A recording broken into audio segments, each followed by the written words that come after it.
વરહમતુલ્લાહિ વબરકાતુહુ। આ સલામ જે મેં કરી છે એનો મતલબ થાય છે ઉપરવાળો બધાની સલામતી રાખે। તો આ સલામતી ક્યારે રહેશે કે ઉપરવાળાએ આપણને માઇન આપેલું છે। અને ઇસ્લામની દ્રષ્ટિએ આપણે કહીએ તો શરીયતની દ્રષ્ટિએ કે એવો પદાર્થ કે જે ખાવાથી માણસ મૃત્યુની નજીક થાય છે, એકદમ પહોંચી જાય છે અથવા તો ધીમે ધીમે પહોંચતો હોય છે, તો એવો નશો કરવો હરામ છે। જેથી હું આપણે જે આ પ્રોગ્રામ રાખવામાં આવ્યો લિટલ ફ્લાવર અને સોએબભાઈ દ્વારા, અને હું બાળકોની વાત કરું કે બાળકો 1 કલાકથી કન્ટિન્યુ ચાલી રહેલા છે અને એ બાળકો નશાના મુક્ત થવા માટેના સૂત્રો ઉચ્ચાર કરી રહ્યા છે।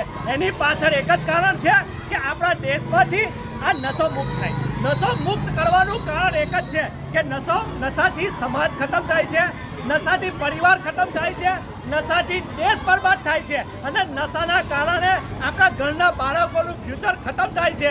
જેથી આપણા બધાએ શરાબ છે, ડ્રગ્સ છે, દારૂ છે, સિગરેટ છે, તમામ પ્રકારના નશાથી આપણે બચવું જોઈએ। કારણ કે જો આપણે નશાથી બચીશું તો આપણો દેશ આગળ આવશે, આપણો સમાજ આગળ આવશે અને દુનિયા અને આખિરત આપણી કામયાબ થશે। જેથી હું ગવર્મેન્ટ અને સરકારને પણ અપીલ કરું છું કે જ્યાં જ્યાં નશાવાળા પદાર્થો મળે છે, જ્યાં જ્યાં નશાનો બિઝનેસ થાય છે, ત્યારે સરકારે તાત્કાલિક ધોરણે એને બંધ કરાવવા જોઈએ અને દેશને આગળ લાવવો જોઈએ। જો સરકાર ચાહે તો આ નશાનો કારોબાર બંધ થઈ શકે છે।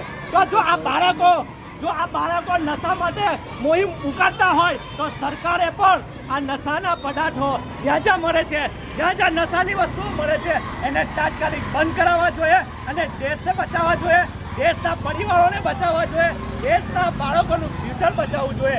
અને હું સોએબભાઈ સુજનીવાળા અને